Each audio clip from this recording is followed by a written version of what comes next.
What is going on, everybody? Welcome to another episode of Awaken Your Work Life, because you should have this much fun at your work. And the problem is people don't, and we deserve it. Gosh darn it. We absolutely deserve it. I just, speaking of that, like I literally just called my boyfriend's daughter's birthday is tomorrow, and her favorite restaurant. We tried to call there. And I went to make a reservation, and I'm like, well, there's 6 kids and we need to like have these reservations. And she goes, yeah, no, can't do that. And I'm going, oh my God, she's so unhappy in her work life. She's so unhappy. And I know there are those of you that are out there that are just as cranky about your work life as this poor lady. And you know what? You deserve to not experience that. Nor do we on the other side if we're in your presence when you're experiencing that. Yeah. But I have so much compassion for people who are really feeling stuck. And we have a lot of people who ask us questions. And Karin, I know I'm the money chick, you're the career chick, you're the blind spots. You like help people see them. And just in reference to the woman who answered the phone, we can never know what's going on in somebody's life. Oh, it's so but true. what I have come to believe is that we all have, if you will, our crosses to bear. Yeah. And like something that takes me out, like takes me down, wipes me out, somebody else might be like, that's nothing. And we have a tendency to judge the things that are easy for us. If it's hard for somebody else, we judge it. Right.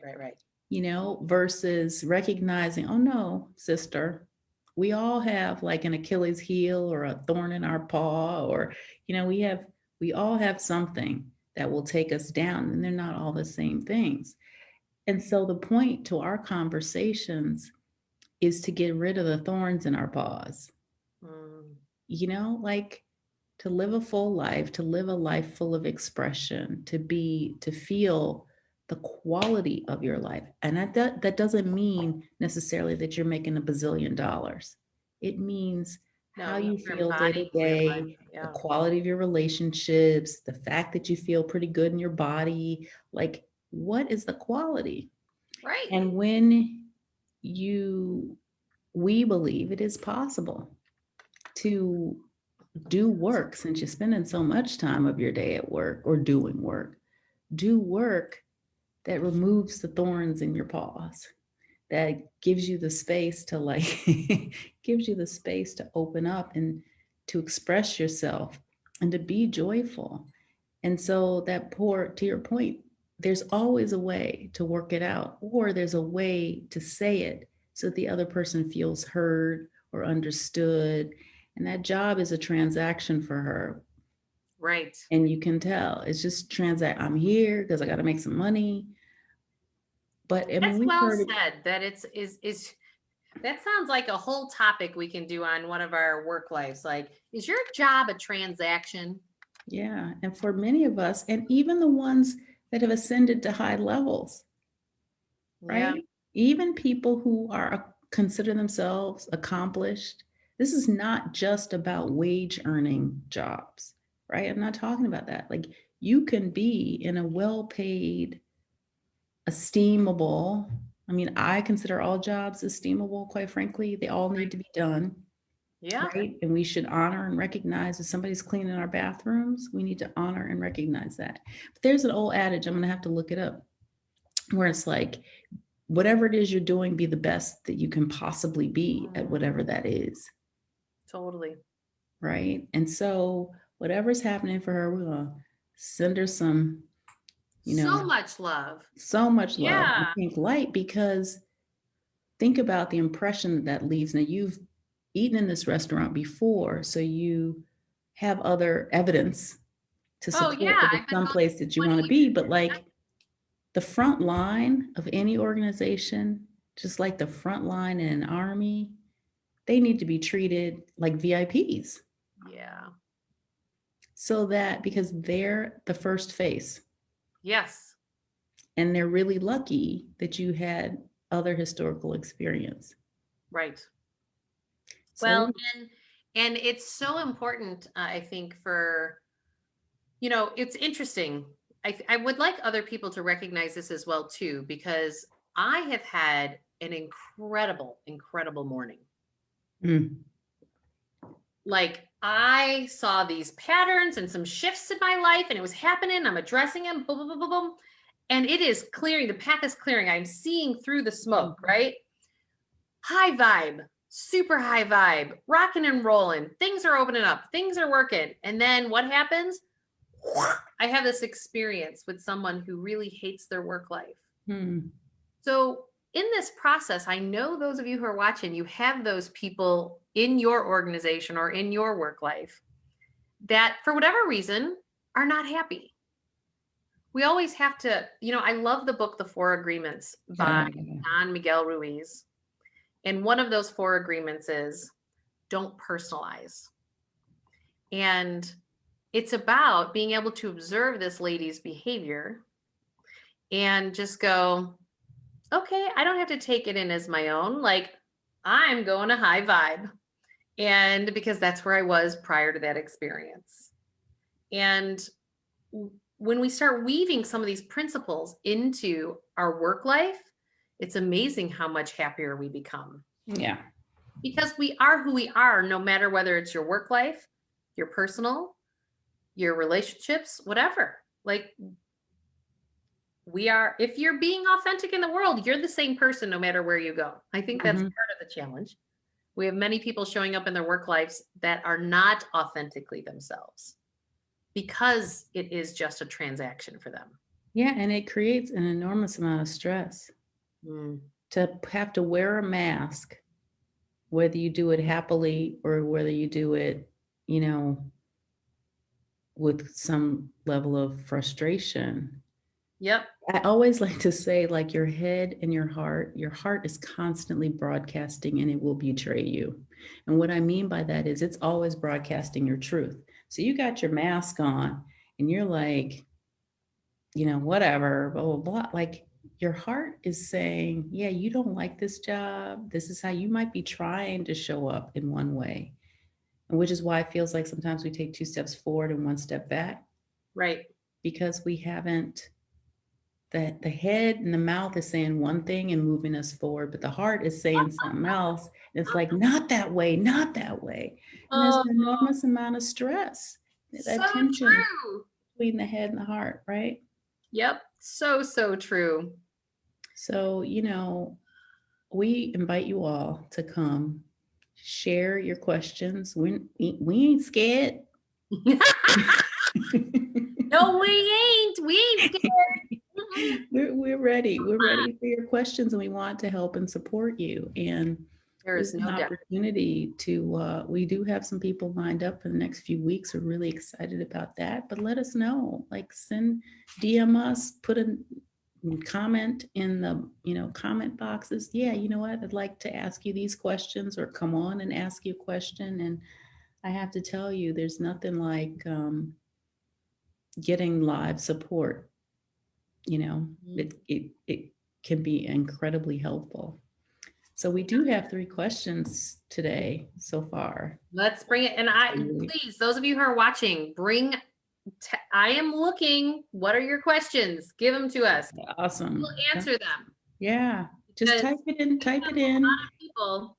And even if you want, Lorraine, you're watching. If you want me to pull you on camera, I can do that too. If you want to ask them live, just type in there that I can do that. And hopefully the technology agrees. Yeah. You know what? It's all. Sometimes it doesn't always go along, but we want to answer your questions. So let's start with question number 1. What do we got here? Yeah, this is from Liz. And she says, I have a hobby I'd like to do full time. One is, how do I start planning for that? And I think she means financially and from like a work perspective.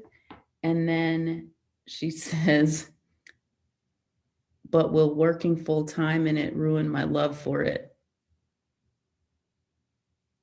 Because there are people. Gosh, that's true. People tell these horror stories, like, I used to love making sweaters for friends and then I thought, yeah, let me go do it full time. And then And we can talk about that. So we'll start with the first part, which is she asked, how do we start? How does she start planning for moving into this work full time? Well, I always say that it's the first step. So most people don't start to take that step because financially they don't know how to. So it's about creating space for yourself to be able to start to take those steps. Right. So, But I also think she's like, she might be asking, and I know you can do this like the back of your hand, like financially, what should she be thinking about as she's trying to make this transition? To how much should she be trying to put away? Is like, I've heard 6 months of salary, like, I mean, think, the I got you. The rule of thumb is 3 to 6 months. But where my brain kept going when you were talking is that so often what we do is we think we have to build this savings up before we do it, which is kind of somewhat a suffering pattern for many of us because we have many of our expenses I would call leaky containers. And let me tell you, leaky containers, what I mean by that is that we have these expenses, please hear me loud and clear. I do not call this a budget.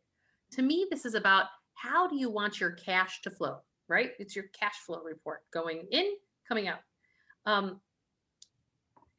I've helped people retire and transition to new jobs, all because they chose to go from spending $5,000 a month to spending $3,500 a month because their priorities had changed. And this is not about, so often what we do is we sit there and we say, oh, I can't have this and I can't do that. And we start the stories of, I'm not enough, I'm not worthy, I can't have this job that I really like. And then you come up with all the reasons why you can't because you don't have it in your budget and blah, blah, blah, blah, blah, blah, blah. This is what we do to ourselves. So I want you to take it from a place of being a victim and shifting it from going from a victim to a place of empowerment. And how you do that is you say, how do I want my cash to flow? Right? Do I still want, that cable TV? Do I still want, I've had people change their cars. They got a newer car, but their car payment went down by $300 a month. Yeah. And it's like, that created space and you got a newer car. Like, I want you to be in your creativity because that's what this creating space can do for you. And even though you've always done it this way, doesn't necessarily mean that it always has to be done this way. I want you to have the courage to actually think outside of the box. I've had people, another common one is like we stick with our cell phone packages and our cable packages just because it's a pain in the butt to talk to those people and get it done. But I'm telling you, or even your car insurance, like you can raise your deductible amounts to lower your premiums. These are all brainstorming ideas that can create space for you to reduce that monthly nut. I had one client who wanted to transition to a job that she loved, and she did it. And what she did was, it was fascinating. She had a 3-bedroom condo, and she kept saying to me, Julie, I really, really love my condo. I don't want to sell it. But she went from a 6-figure income, and she's like, but there's no way I can start this new entrepreneurial endeavor and have the debt burden of this $350,000 condo. And I go, how many bedrooms is it? She goes, 3. I go, why don't you rent the rooms out? Because all I was thinking about was when I was first starting my business, I actually had, I'm one of 12 kids, so I have no problem with roommates. But I had a 3-bedroom apartment I lived in. I shoved 4 of us in the total apartment. I paid $180 a month for my rent. And I'm not that old, so my rent, it was expensive, but I took the smallest room in the place. I rented out the other rooms for bigger amounts so that I had complete flexibility and my cash outlay went way down so that I could full throttle start my business. Yeah, it's like as I'm listening to you talk and then like it's so powerful what you're saying because you're just asking, it's just like that young lady on the phone at the restaurant. There is a way to work it out. And what happens is we tend to rely on what we know, our experience with something, or what we know to lay out, to strategize. And the fact is, like, shoot, we know nothing about all the ways that things could possibly happen. And so what I hear you saying is like, there are so many like creative possibilities to, and I think your point is really well taken. The issue is not just savings, it's the cash flow month to month. Right. It is how much is coming in and how much is going out, and what do those buckets look like? Yeah. And when you start thinking about that versus Yep. like you're moving variables that we don't normally think about, or you're shifting them, or you're sharing them, like the whole idea of like renting out other rooms, like most people are not even trying to think about that, but like it's super creative, right? Like, And so yeah, she never got rid of the place that she loves to live in, and now she lives in it by herself again, and her business is thriving. yeah. So I want everybody to hear, like, that's gold. These are gold nuggets, because we're typically trapped in a box of our historical experiences, which makes us dummies, really, in the grand scheme of things. Because if we're trying to navigate based on just what we know, forget about it. Right. You know, in our experiences, no way. Right. But what Julie's saying, which is why we're inviting you to like ask these questions, I think it's brilliant. And I like what I hear you saying is you look at everything coming in and everything going out. You question whether you need it or if there's another way to creatively address it. And I will say, it's not about need necessarily, because when you put the word need in there, what happens to us energetically? Then we feel like we're Contracting. Yeah. And we don't like that feeling as humans. No. Don't clamp me down, damn it. Right. Like, right. don't do that to me. I want more. Don't pin me down. Mhm. And I just turn around and then I say, okay, I don't want to be pinned down. So it's about like, this is where it goes back to, what do I really desire more? Do I really desire more shifting to this new job or this new work life that I desire? Or would I rather have that big cable bill or like, then you're choosing from empowerment. Mm-hmm. You're really choosing from a place of your power. Mm-hmm. And this is where we feel like we've chiseled our way into a corner and we're stuck. Mm-hmm. And none of us are stuck. No, nobody's stuck. None of us. I grew up one of 12 kids, not a pot to piss in. And look at me. I live on the lake in Chicago, and I'm literally looking at it right now. And people go, oh, she's arrived. And I'm sitting there going, I haven't gotten anywhere yet. I can't wait till you see where I go. You know, like, but that's for me, right? Like, anybody can do anything. Yeah. Anything. We live in a beautiful world that's possible. Yeah. So for Liz, start with your cash flows. What do you need? What do you desire? Good catch. Good catch. You know, and how creative can you be with the things that are around you? You know, and yeah, I think that's beautiful. Now, the question of will working in it full time ruin you? Like, no, let that go. Right. Because it only ruins you if you haven't made it a priority to have the things you need designed into the business as you're thinking about it. Mm-hmm. Right. So one of the things we do in the business design lab is before we start with strategies or tactics, we explode to really understand who you are. Right. Callings, your passions, your missions, your strengths, your experiences, all those things, so that the business gets designed in a way that it's feeding you while you are serving your customers. Yep. It is possible. I use Zoe Goes as a perfect example. Built that business, and it's an intersection. I call it an intersection of travel, design, beauty, women's empowerment, you know, freedom. Right. And so every day that I work on it, it's It takes almost nothing except the fact that physically, yes, I am awake, but I'm restored daily when I work on it. I'm excited. I'm like, I live for it. Right. Even though I've got to deal with finance and production and like all these other things, there are ways to work that out so that you're doing what only you can do in your business. And Yep. you've got other people working with you to move it forward. And I think that's one of the number one ways that people get burned out in their business is they get stuck and they resist things they don't like to do, the things that are hard for them to do. And that creates this icky circle, and then they get on their business because they have to deal with things that that they don't like. Fun.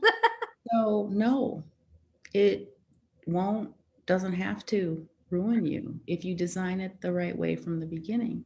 And you continue to just ask yourself, what's serving me? Is Yeah. this activity serving me? Am I the best one to do it? Who could I have do this instead? So no, go for it. Exactly. Well, and here's the thing. When I first started my company and I incorporated, I had left the financial system and went independent and to own my own firm Mm-hmm. because I didn't want to fit in the box that they were fitting not only me in, but also clients. Like, buy these products or we don't help you. I'm like, but all these people need help and maybe they don't need that product shoved down their throat. Like, my industry drove me nuts early on. So what I did is I made a list of all the functions that needed to be done in my company. And I had been doing it long enough. And I put a star next to the 5 that I wanted to do day in and day out. Mm-hmm. And I knew my business plan was to hire everybody to do everything else on that list. And that's how I then designed the job functions for who I was then hiring. Yep. And what's even better now, I've been, since I made that list, that was 2003, 18 years later, I'm only doing 2 of those things out of the 5 now because I even I've sifted it through a little bit more. And that's fun because I get to do everything that's authentic and brings me my joy. Yeah. And this is because we are the creators of our lives and we can create this in our work life. Even Correct. if you're in corporate America. This doesn't have to be you creating your own job, but this doesn't have to be just in your own business. Right. Mm-hmm. Because that's about boundary holding when you're in corporate America. It's about what are you willing to put up with and not willing to put up with. Because the more authentic you are, the more you then create the job that you really desire. Mm-hmm. Like, I love when people are fired. I know there are people going, yeah, have you ever been fired before? Like, here's why. Because they have an internal knowing way before they got fired. Completely. That they not belong in that organization Completely. anymore. And it is so important for people to actually get to that next place. Yeah, there have been signs and kind of went, whoop, there you go. It's a perfect opportunity because it just created a lot of space for you to create a whole new world for yourself. Yep. It's all a matter of how we look at it. So what's our next question, Karen? The next question? Yeah. This is from Leslie. Oh, but you kind of already addressed this. Ooh, Leslie, let's see. What did we say? She says, how much is enough to save before I quit? But you've talked about this. We just talked about it. Let me go a little deeper on that one, if I may. Okay. So how much to save? So here's the thing. If you can take your cash flows and you can trim them to a place where you decide, I'm just going to use the example. You're at $5,000 a month and now you're going on $3,500. Easy math. I'm going to say $3,000 for whatever reason. Or even if it's $4,000, I don't care what the number is. Don't get hung up on the number, because what I watch people hook to is they go, I'm not cutting $2,000 expenses. I can't do that. And then we edit it because we get in our heads going, I can't do that. I can't do that. Mm-hmm. So don't get hung up on the number here. I'm just using it as an example. Mm-hmm. But note how you try to edit how it's not possible, right? This is what I want you to notice. If you get it to $3,000 a month, then really look at okay, if somebody were to move or shift to a job, like sometimes let's go the opposite route, that you're not starting your own company or going to your hobby. Let's just say you want to shift from one corporate job to another. Like I've had somebody in their early 50s. Mm-hmm. She completely decided to redesign her life. She went back to school while she was at the other job and became an architect where she was an interior design before. Oh, Like, you're on a career path, right? And you're like, going, this is not giving me the satisfaction that I used to think it was going to. And I'm really drawn to all this sustainability, buildings and landscapes and green roofs instead of the interior design part of the business. There's a different income you get at that level. So it may be, when you're thinking about this emergency reserve level, it may be going, okay, I was making this and now I can make this. What does the bridge need to be in between until I can inch it up and shift my life? Right? Because it may just be like an interim. So it may be out of that, you trimmed it down to your 4,000 a month, but this new job can give you 2,000 a month. Because that's literally what this client did. She literally cut her income in half. And she has a game plan because she's talked to the people in the industry and she knows, okay, in 12 months, I would expect to go from this income to this income. And then in 12 months, I get this.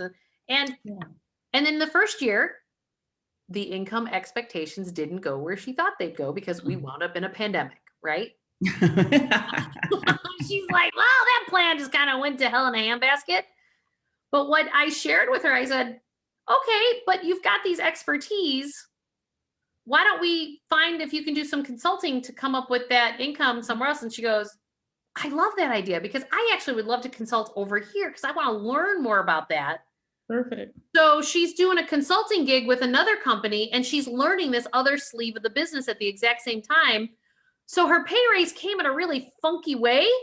It didn't come with the one, but this is how we can design our lives. Like I really want people to start to think out of the box because this is the whole point. Yes.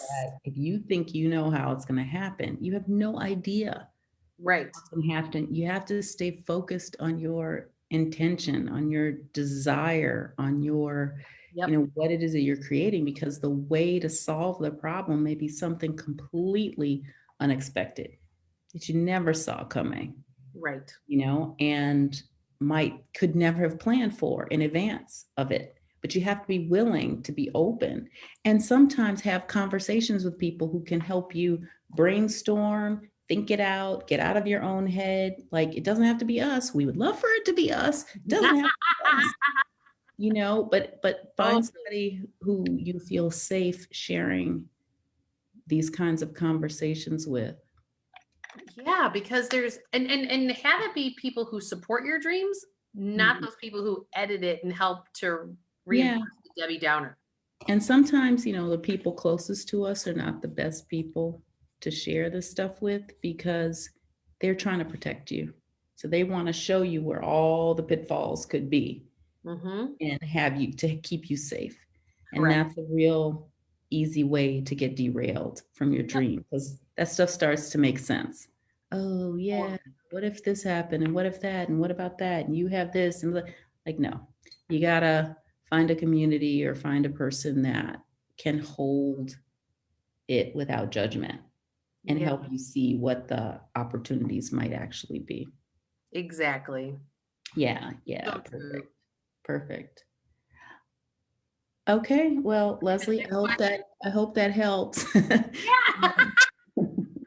We've got Julie, check your list and see if anybody put any questions. Yeah. You guys that are watching, we want to hear your questions.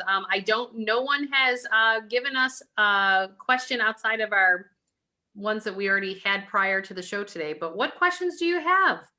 I've got one more from Paula. All right, give us Paula's. Come on, anyone else? Yeah, she said, I want to believe it's possible to do work I love and make money.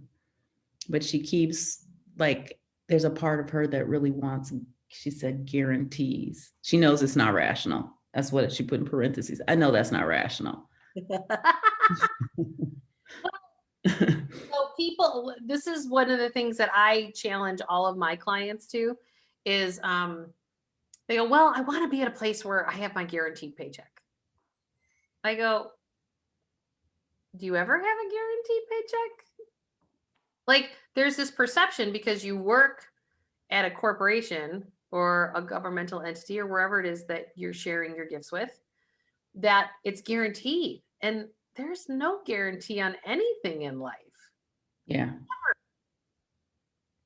And the key is you know, I always tell people like, you know, I could let go every single person inside my firm and I'd still have a job. Like I'd be busy as hell, but I'd have a job. You know, it's just like, okay. So it's just really interesting to me how we have this perception as a society that we think it's guaranteed. And it's not. And this is just about you being willing and have the courage to step into the life you really want to create for yourself. Yeah. That's a big part of it. I just wrote a post. It hasn't gone live yet. That is that old adage. This is not a dress rehearsal. Yep. It's not. And that I find so much suffering with people who recognize they have a dream or a calling and they just don't honor themselves by at least investigating it. Right. Right. And the truth is that we don't experience growth and learn and expand what we know and who we are without going into unknown spaces. You don't learn doing the same thing you've done for 100 years over and over again. And it's weird because we're so conditioned to go into unknown spaces. We think we know what we're walking into every time you went from kindergarten to first grade and from lower school to middle school to high school to college if you did college. Like every one of those transitions was an unknown. You felt safe because you weren't doing it alone. And I think that's the key. Oh, right. That's so true. Because how many people, like, how many times if you decided that people go, you're crazy. And it's like, oh, maybe I shouldn't do that. Right. Because you're doing it, you're not transitioning with everyone in your class to the next grade. Correct. You know? Right. So community, you've heard us say it before, find a community. Find a group where you're not the only one that's trying to move in a direction or trying to do something, where you're not alone, right? Because that's when we get kind of scared. And guess what? The other thing is that there are people around you who've done it before you, right? Those transitions have been done before you, but your experience of it is completely new and unknown. You've never done it. Yep. So the same thing's true with a business or transitioning to something else that you want to do. Somebody else has probably done it before you. There's very little that's new under the sun. How true is that statement? Yeah. So guess what? Find somebody who's done it before you. See if you can get them to talk to you on the phone for 15 or 20 minutes. Like, help yourself in whatever way is necessary. But this would not be the first time. But here's the other thing, an unknown space. Well, and what makes it less threatening to a person is follow the energy. And that may sound foreign to some of you, but tell them what that means. Yeah. Follow the giggle. That's what it means. I say that, you know, I've said that since the get-go. Women giggle, men get shit ass grins on their faces, like smirk. And this is what I've noticed with clients. Like when I get to that place where they're following their own inner alchemy, their own inner energy, it's what makes them giggle, and what gives you that smirk on your face for guys, right? That's when you know you're going to show up for yourself. Because you have a knowing inside that's completely in alignment with you. You don't maybe know how you're going to get there or what you're going to do. You just know you need to go in that direction. Like I had this experience this morning, seeing how things are going to unfold in my work life. And I'm like laughing hysterically going, I've been trying to, I'm a financial planner for Christ's sake. I love to plan. Like there is not 1 ounce of me that does not like to plan. And when it comes to life, that goes to hell in a handbasket at times. And you just sit there and go, okay. And I got all this clarity this morning, but I had to be willing to like let go of all the other thought forms and ways that I saw it to go, okay, just show me. Like clearly you're showing me and you're humbling me that I'm not that together, because there's a bigger energy plan, whatever you want to call it. I personally think some people call it God, some people call it universal energy, some people call it your own intuition, whatever. I think it's all semantics. But it's about following your authenticity in your heart, because that's your knowing, and that's following the energy of it. And here's the thing, like people, it is a feeling. It's not happening here. No, it's wrong. Like you get this feeling, like it's nerves and excitement. Mm-hmm. Right? It's like it's like a crystal glass ping. It's like, oh yeah, yeah, that would be kind of cool. Yeah. That's like you're saying, that's how you know. Yep. That's how you know. And that's following the energy of it. Mm-hmm. And then that's why, I do Awaken Your Spirit on Tuesdays, because there is a guy who I have met in Sedona, Arizona. His name is David Gallardi, and Karen and I have both done individual sessions with him and group stuff with him. Mm-hmm. He helps to align you energetically with your soul and what makes you giggle and what makes you smirk. Like that's the energy work he does.